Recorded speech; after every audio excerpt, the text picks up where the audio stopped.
congratulations on scoring high in last week's term, and welcome to the Foreign Security and Extractive Industries Network Workshop Public Engagement event this evening. This is a talk given by Dr. Professor Anita Ramasastry. She's a senior academic and expert in the fields of anti-corruption, business and human rights, and law and development. She currently directs the Sustainable International Development Law Graduate Program at the University of Washington School of Law. She is also the Special Representative on Combating Corruption to the Organization for Security and Cooperation in Europe. From 2016 to 2022, she served as a member and chair of the United Nations Working Group on Business and Human Rights, appointed by the UN Human Rights Council. Talk today is called Transition Mineral Extraction, Human Rights and the Economy, and I'll hand over to you. Great. Thank you so much, and thank you to everyone for this kind invitation and for the workshop today. I learned so much from the different presentations and disciplines that represented. My talk, and I'm almost sheepish and embarrassed. First of all, I should say, since we're recording, this is not beer. This is mineral water, so just in case my dean watches, it's not that I'm imbibing before talking. Maybe I should, and I'm glad that some of you have had some wine, because you can have wine as we talk. So many of you, I learned so much because many of you have done deep and interesting field work relating to human rights, security, violence in the extractive sector in different parts of the world.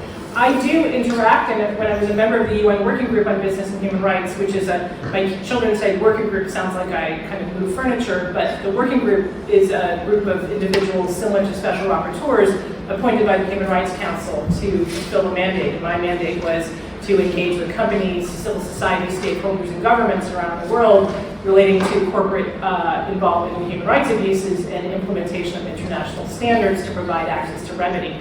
So I'm what you call a business and human rights expert. But what I'm going to talk about today is about not only the just transition and the issue of critical minerals, but I work at that international level. I heard a lot about what happens on the ground and to real people who are impacted by the extractive sector. I interact with those people and with the civil society organizations that represent or work with them, but then I translate and I work as an intermediary to deal with international processes. And we heard, at least from I think Andrew's presentation today, some of those processes, and I am involved with those, and that's a different dialectic, right, which is sort of how does one take and shape those international normative standards, which many of you would probably say, well, they're really kind of rubbish and not great, we can throw them out. But I'll talk a little bit about sort of the evolution of those, why I think they're still important, and why we need guardrails to deal with companies.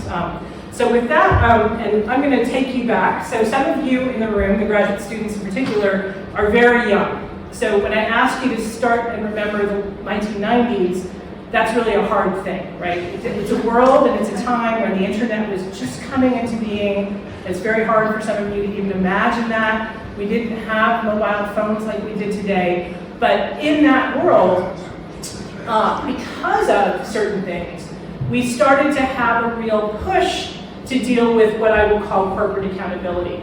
Now we just commemorated, I was about to use the word celebrating, the 40th anniversary of the Bhopal tragedy, right? And so again, for those of you who are older in the room, you will remember that was one of the biggest transnational cases of corporate human rights abuses in Bhopal, India, where you had a big chemical explosion that led to a large amount of deaths and continuing harm, right, to a population relating to the injuries from that and the chemical exposure. And the tort case that was brought in, originally in Texas before the Indian Supreme Court really has led to very little justice for the victims. And so that transnational kind of corporate accountability issue is one that's been with us actually for a very long time. And by that, and what I'm going to be talking about today, although I will focus in on the extractive sector, is about transnational corporate human rights abuses, which have existed for a long time, and relate to the issue of multinational or transnational corporations, including extractive companies, which are headquartered, right, so their home state is somewhere in the global north, but they obviously, through their extractive or their investment activities, have presences all over the world. And they have presences in places where there may be conflict, weak rule of law, an authoritarian regime, many things that mean that if someone is harmed by that company's activities, they don't have access to remedy or access to justice. And we speak about that in business and human rights or in the field of corporate accountability as a governance gap, right? So the harm is caused or contributed to by the company somewhere far away. The victim is somewhere in a different jurisdiction who can't seek remedy, even though they're entitled to that under the principles of international human rights law. And the idea of suing back in that home state for the harm is daunting and incredibly difficult, right? But in the late 1990s, with the rise of the internet, we actually started to see, right, what was happening in other parts of the world in real time.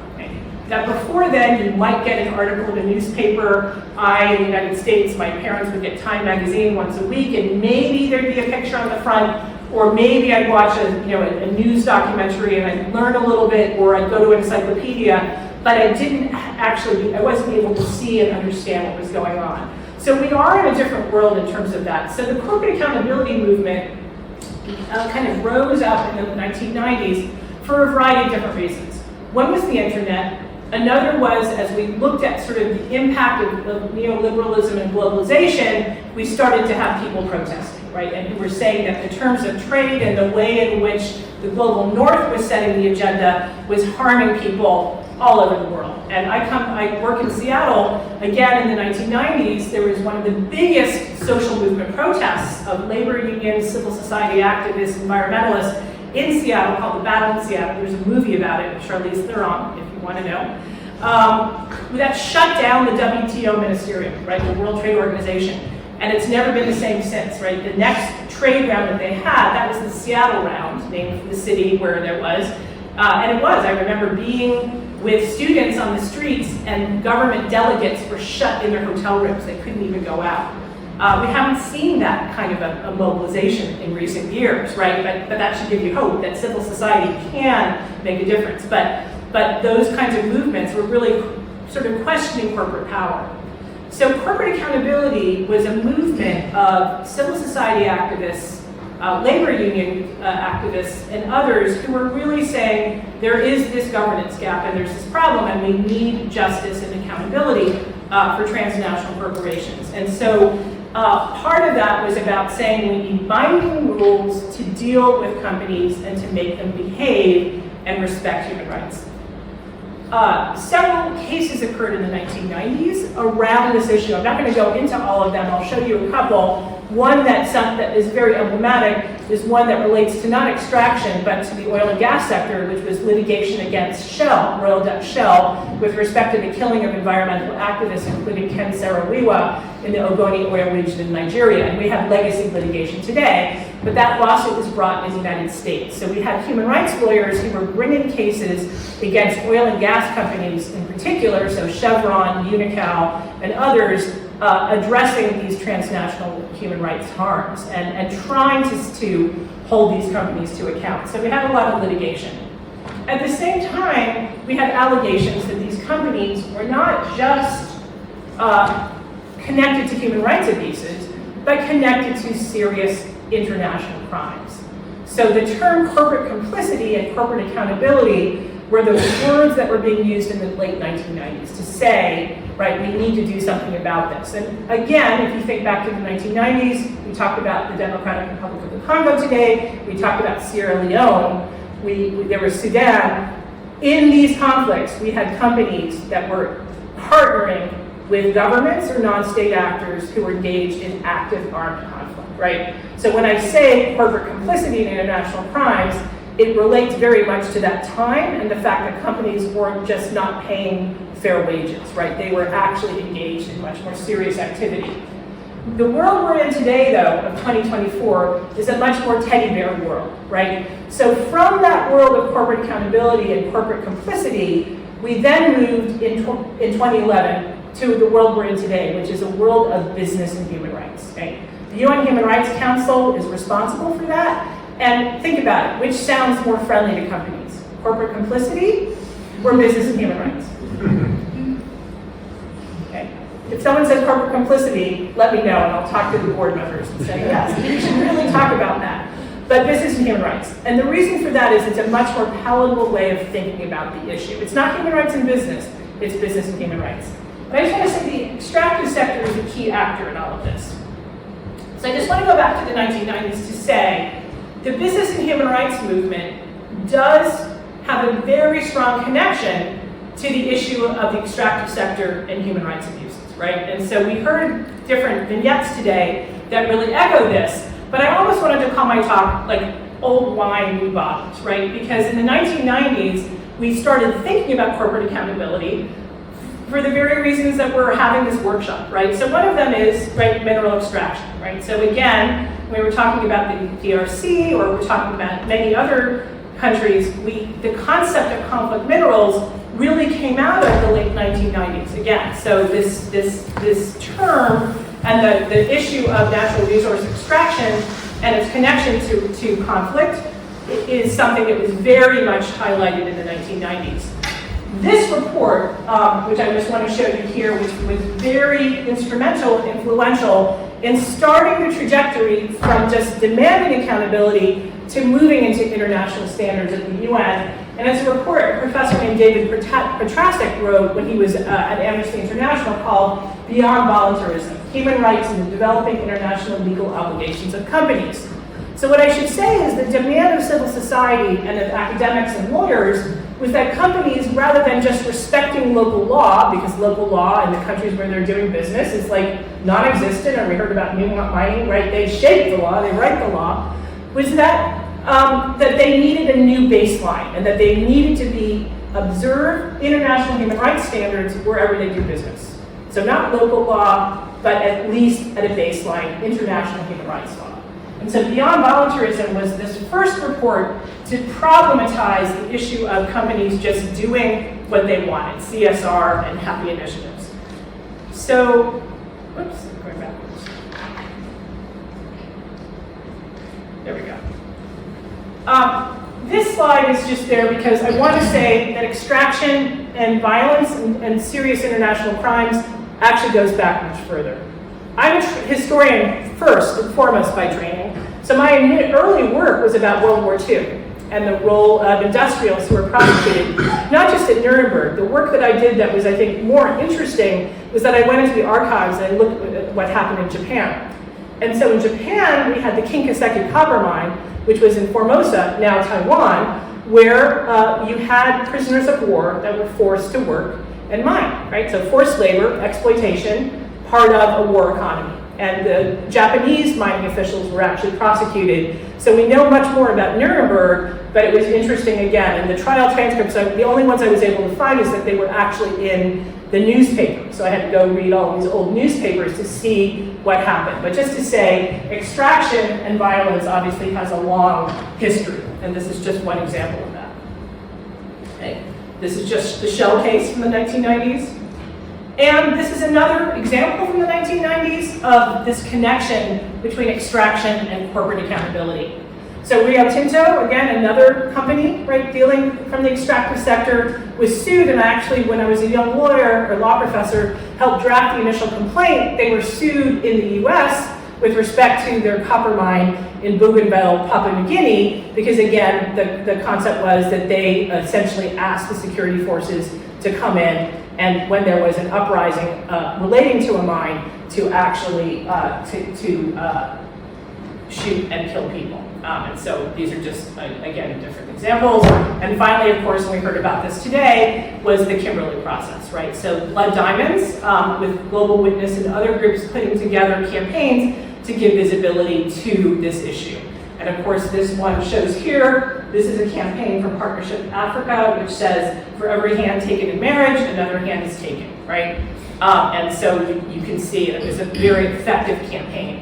To this day, right, I no longer wear diamonds, but now you can get them generated, in a lab. So I guess I can again. But so these are all of the different things that came out of the 1990s. So I want you to just imagine, on the one hand, many of you are doing your research, and your research connects back to this time and place, and you've been writing about these issues in the extractive sector and sort of thinking about it from different frames.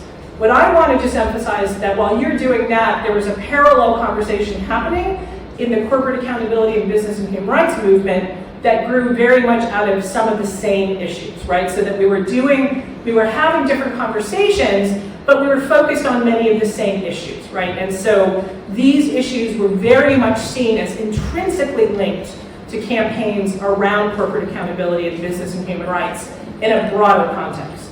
Okay. So where did this all lead?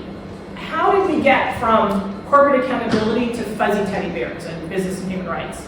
Well, we got there because a professor named David Weisbrod, who now recently passed away from the University of Minnesota, scared the Human Rights Commission before the council by coming up with something called the Draft Norms on Transnational Corporations and Human Rights. I don't put up the slide here, but usually I do for my students, because he took every treaty he could find, from like nuclear test ban treaties to the WHO breast milk,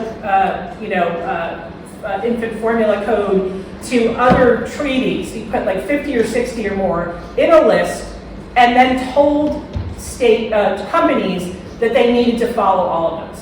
So it was like a long list. He called them draft norms. But then in his preface, it wasn't a real treaty. He said these are only norms, but if the Human Rights Council adopts them, eventually they'll become customary law. So if you can imagine an American corporate official getting these norms on their desk, they've never taken a course in international law or human rights. They were like, no way, right? No. So they didn't kill the norms, but they put them on the table. You table things at the UN, right? They never go away. They just never come back. So what happened, though, was that, so David Weisbrod did that in response to all the stuff I was showing you, right? Civil society, this report on beyond voluntarism, right? All these things are happening. And then the norms come, and he didn't consult with the private sector. So along came another man. How many of you know John Ruggie? I know some people do, right? Yeah. Others, no? Yes? Okay. So most of you, yeah. So John Ruggie, right, as this international relations scholar, was asked by Kofi Annan to create the UN Guiding Principles on Business and Human Rights. He consulted for several years, right? He went around the world, he canoed on the Amazon, he went to speak to different companies around the world, he consulted with civil society. Again, we can critique the framework, but it's the framework that we got. And this framework is the one that we still have today, right? Protect, respect, and remedy. It was unanimously endorsed by the Human Rights Council in 2011, and it basically says, Pillar 1, governments, do your job, right? The protect part of this framework, which was non-binding when it was created, just reminded states that they are the ones that need to police corporate behavior, that they can, that they should, and that in some circumstances they should do so extraterritorially, right? So that for the extractive sector, that would mean, like Canada, doing a little bit more than just roundtables on mining to actually, deal with this big industry of theirs and their misadventures around the world, right? Now that hasn't happened so often, but that was what Pillar 1 was meant to do, including guidance around how to do it, right? So if the government's like, well, we don't quite know how to get companies to behave, well, the guiding principles said, well, you can use procurement, you can use incentives, you can use law, you can use guidance, you can use this whole smart mix, right, of things. But Pillar 2 said, companies, come on, respect human rights by taking just a few treaties, so ILO standards, the 2 covenants, civil and political and economic, cultural, and social, and the Universal Declaration, so a much simpler set than the old norms, and that's what you have to use to benchmark your conduct. But more importantly, you have to use this new concept that I'm going to tell you about, called human rights due diligence, which again, it's all technical and doesn't seem, but it's this idea that, yeah, you need to talk to rights holders on the ground, you need to understand how you're impacting them, then you need to prevent and mitigate the harm, and in some circumstances provide remedy. Now, it doesn't seem that groundbreaking to many of you. It's like, well, that's kind of obvious, but to the company and to the government, sort of saying that companies now need to do more than respect local law, now need a process by which they actually figure out the harms that they're causing, even in a supply chain, and then remedy those, is a shift. It's a normative shift, it's a discourse, it's a shift in discourse, but that's a start. And Pillar 3 was about access to remedy, right? That if you cause harm, governments and civil society and companies need to provide different mechanisms for remedy. So where has that led us in this world? Well, it's led to regulation, right? So at the same time, in the extractive sector, the guiding principles were being birthed, we start to see the first attempts to use due diligence to regulate this sector. So we have the EU conflict minerals regulation, but we also have in the earlier law, Section 1502 of the U.S. Dodd-Frank Act. And they connect to the guiding principles because they're the earlier versions of laws that are requiring companies to do what we're talking about, which is to look at the impacts of their activities, right, and to figure out, right, how to prevent human rights related abuses in their sourcing. Okay? So it's just to say that conflict minerals certainly that have been influenced, or the approach to conflict minerals grew up in tandem with the creation of the guiding principles. And using due diligence on a focused commodity is one example or one impact of this approach to this issue. So that brings us to where we are today. So I just want to first stop and just say, and don't worry, I'm almost done. So you're like, oh my God, my wine is done. It's still going. It's just to say, I'm going to now pivot. But what I just want to say is that, again, I hope my larger message is that the extractive sector, what has happened in the extractive sector was very much something that, and the conflicts arising in the extractive sector very much influenced the guiding principles. The guiding principles then have very much influenced the legislation and the kinds of policies and standards that have then emerged since the guiding principles were enacted. So these discourses are just very much intertwined. So for anyone doing work in the extractive sector, I think it's very important to embrace, or not, don't embrace like you're going to hug the teddy bear, but that you will think about this and critique it, or sort of understand the limitations, but also how it's shaping the policy options now, because this is, the guiding principles are what the companies are using, right? They speak this language, they create human rights plans based on this, and now they're, as we're going to see in a moment, they have new laws that they're now having to comply with that are based on the guiding principles, so that's their whole world.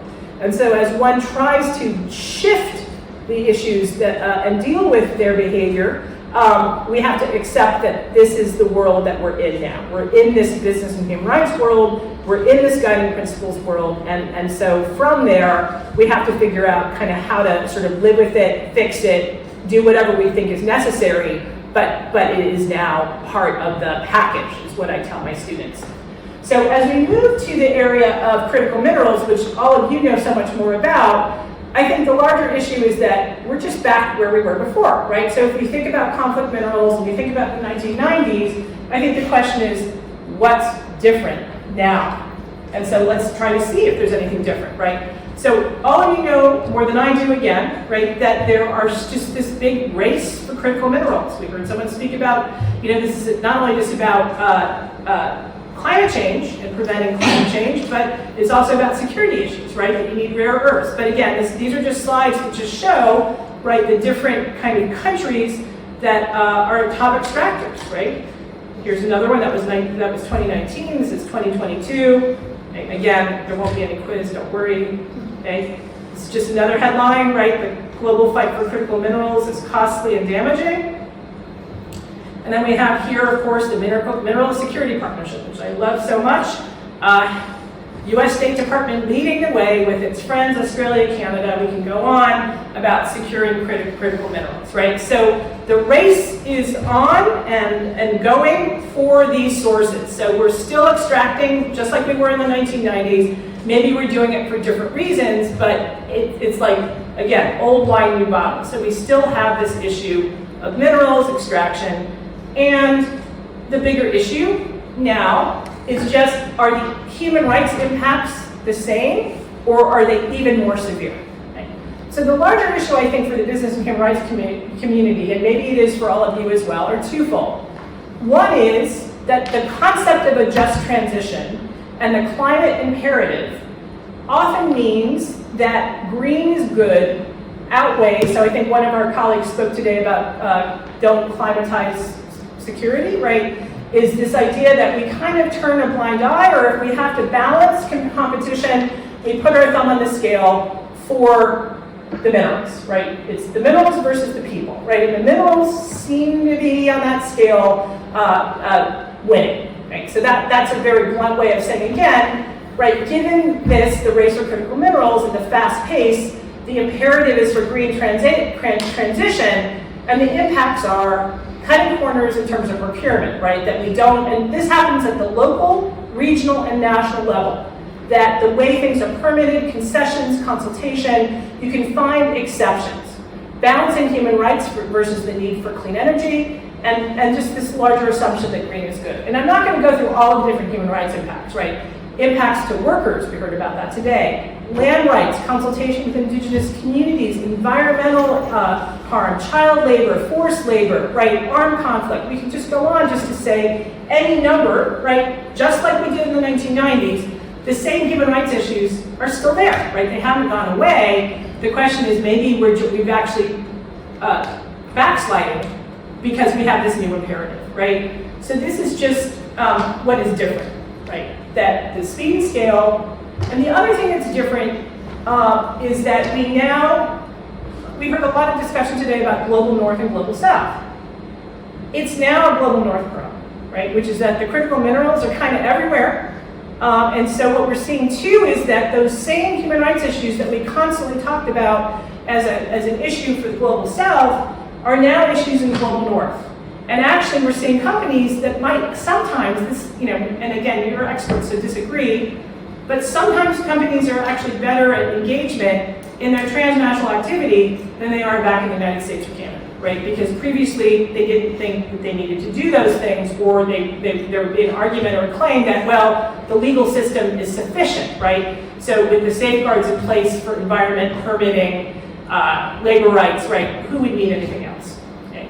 So just to say these are just the issues we're seeing again with the critical minerals, right? Child labor, indigenous rights, but this is a case in the US, right? So we now have we had a dispute in the US about a lithium mine in terms of a challenge, and the government was trading or swapping land that it had to allow for mining of lithium on what were previously federal lands, and the indigenous communities in Nevada said, wait a minute, this is a sacred site.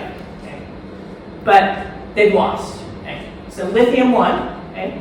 And the government's reasoning and rationale was again about public interest, right? That if they were going to concede, and the tribal issue there, so it's a little complicated, was that this was a sacred site, so it was a matter of freedom of religion. To destroy their sites, right, would interfere with their ability to practice, right, their freedom of expression and association.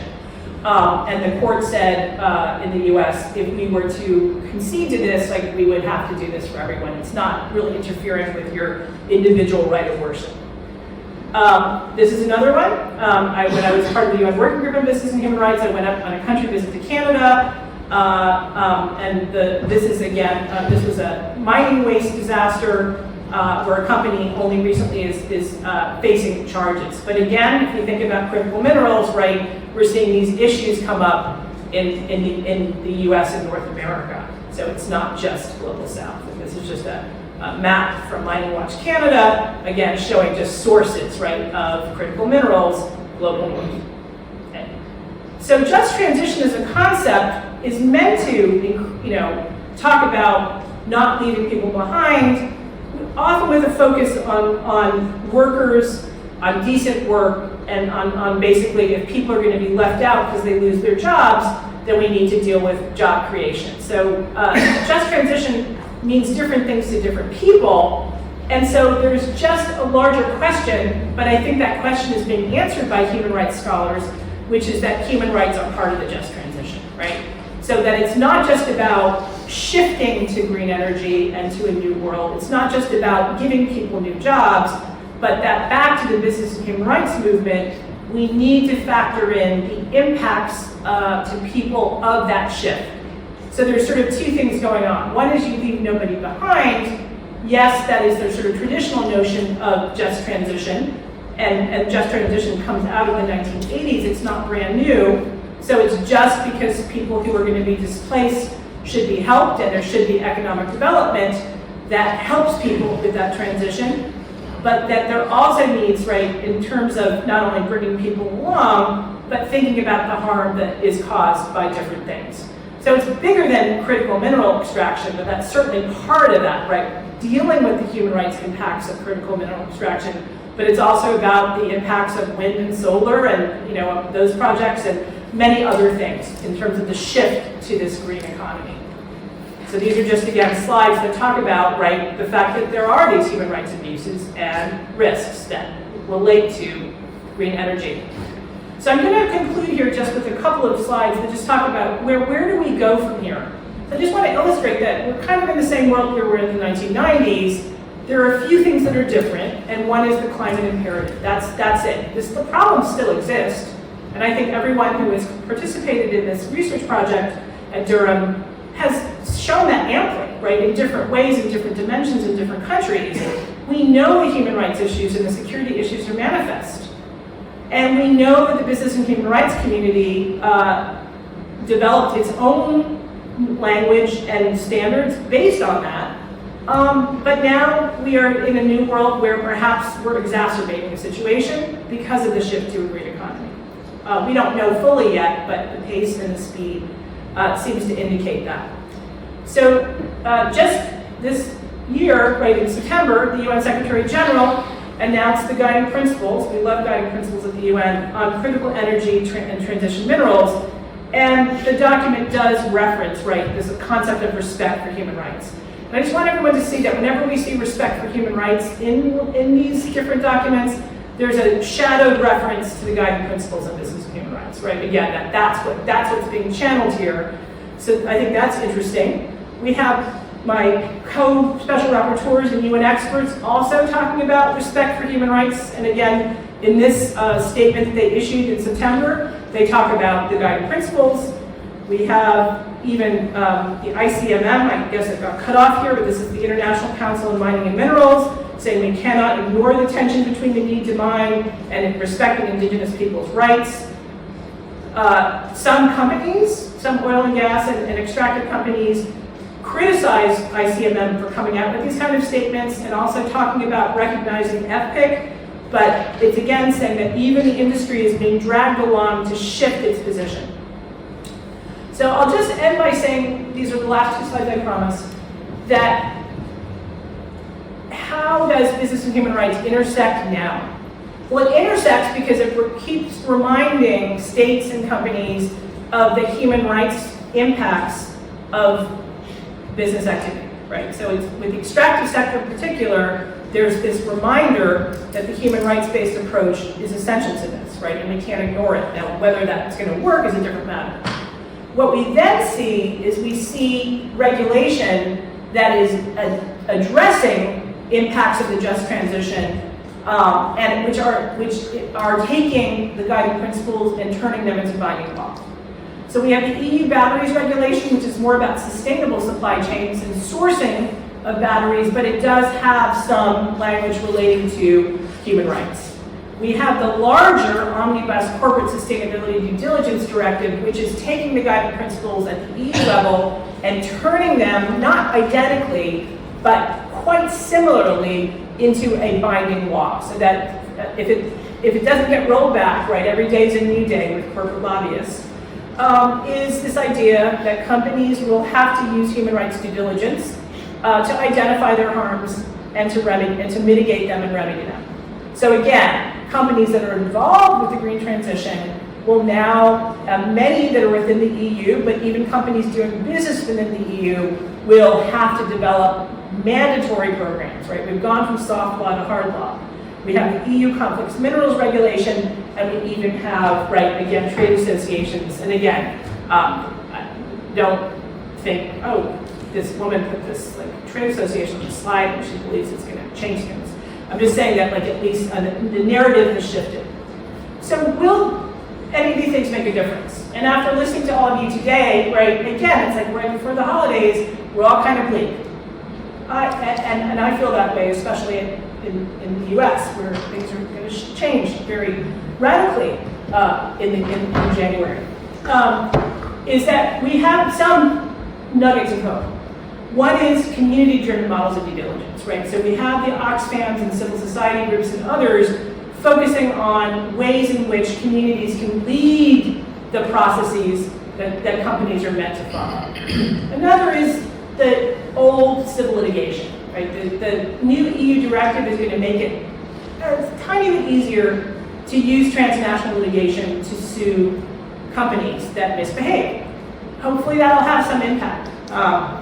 Criminal responsibility, right? I'm still a person that believes in that hard edge. And so we have cases that are not about extractive companies, but close cousins. So we have two former executives of Lundin Petroleum, right, on trial in Sweden for war crimes relating to prior conflict in Sudan. And we have Lafarge on trial in France with respect to paying bribes to ISIS to continue working when they were occupying territory. We have statutory responsibility as part of the new laws to engage with stakeholders. So companies will now have to consult with them, and if they don't, then again, there will be consequences. The US uses a more blunt force instrument, which are import bans.